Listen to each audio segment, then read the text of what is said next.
Dewan juri yang saya hormati, sahabat dai yang saya cintai, dan hadirin sekalian yang saya hormati. Uhayyikum tahiyatan islamiyatan, tahiyatan ja'at min indillah, tahiyatan li ahlil jannah, wala tahiyatan li ahlin nar. Salamun ala man ittaba'il huda. Assalamualaikum warahmatullahi wabarakatuh. Alhamdulillah, alhamdulillahi rafi'id darajah, ulil ilmi fi rif'atil aliyah, musahidit talibil ilmi ila raudatil jannah, ba'ithil malaikah yatutullabil ilmi birahmati wassakinah. Amma ba'du. Dewan Hakim yang arif lagi bijaksana, serta hadirin calon penghuni surga. Segala puji bagi Allah, Tuhan semesta alam, yang telah memberikan kita nikmat jasmani maupun rohani, sehingga kita dapat berkumpul bermuajahah di tempat yang insya Allah penuh barokah ini.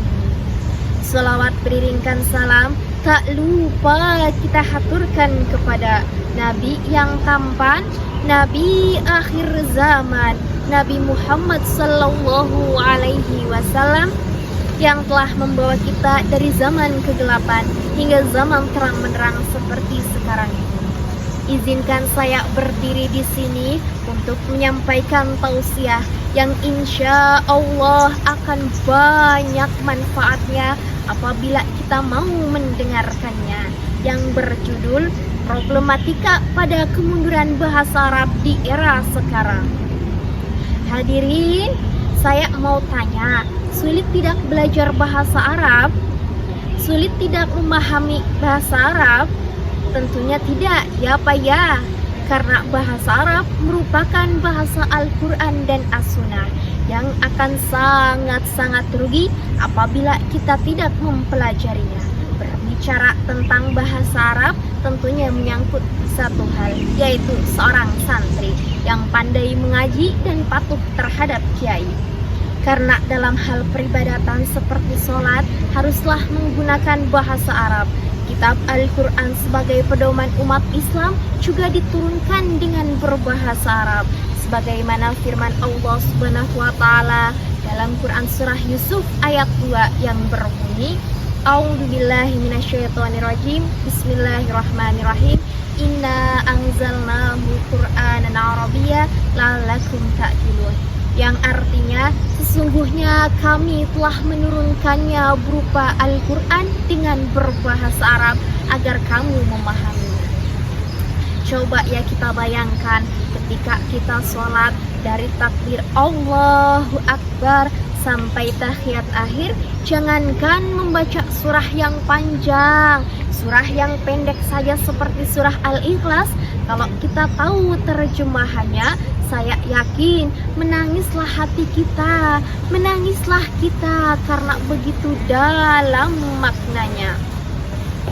Tantangan terbesar bahasa Arab saat ini ialah menyebarnya citra buruk bahwa bahasa Arab itu sulit untuk dipelajari, sehingga banyak masyarakat yang berpikir bahwa bahasa Arab itu hanya untuk orang-orang yang belajar di pesantren, sekolah-sekolah berbasis Islam, dan hanya sekedar bahasa agama.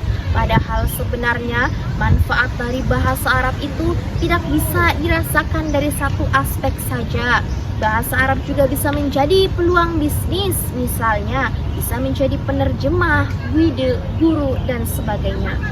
Hadirin rahimakumullah, sebagai generasi muda, khususnya santri, khususnya mahasiswa lah yang harus berperan dalam melestarikan bahasa Arab ini, terutama para santri, terutama mahasiswa yang berasal dari jurusan pendidikan bahasa Arab atau sastra Arab. Caranya bisa dengan membuat komunitas-komunitas pecinta bahasa Arab, pecinta Al-Quran, dan lain sebagainya. Bukan berarti kita harus anti terhadap bahasa Inggris. Justru tidak bisa dipungkiri bahwa bahasa Inggris pun sangat diperlukan. Maka dari itu, belajar bahasa apapun pada intinya penting, terutama bahasa Arab. Dunia bisa kita taklukkan dengan bahasa Inggris, tapi akhirat kita bisa menjawab semua pertanyaan malaikat dengan berbahasa Arab. Ya Pak ya? Insya Allah. Karena di akhirat pertanyaannya adalah man robuka, man nabiyuka, ma kitabuka, dan lain sebagainya. Mafi di akhirat ditanya 5W1H. Bahkan kalau kita sudah cinta dengan bahasa Arab, jangankan dunia, akhirat pun kita bisa menyukseskannya. Amin ya rabbal alamin. Jadi kesimpulannya adalah bahasa Arab merupakan bahasa asing tertua yang masuk ke Indonesia bersamaan dengan masuknya Islam. Tantangan terbesar bahasa Arab saat ini ialah persaingannya dengan bahasa Inggris yang merupakan bahasa nomor 1 dunia di era globalisasi. Maka dari itu, peran santrilah yang harus berperan dalam melestarikan bahasa Arab. Caranya bisa dengan membuat komunitas-komunitas pecinta bahasa Arab dan lain sebagainya. Mungkin cukup sekian uraian kata dari saya. Mohon maaf atas segala kesalahan dan kekhilafannya. Yang benar datangnya dari Allah dan yang salah datangnya dari saya pribadi. Terima kasih atas perhatiannya.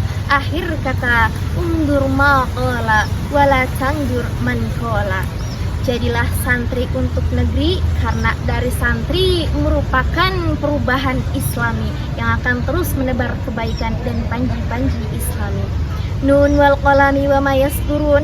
Wallahu wafiq ila aqwamit thariq fastabiqul khairat. Dan akhirnya, wassalamualaikum warahmatullahi wabarakatuh.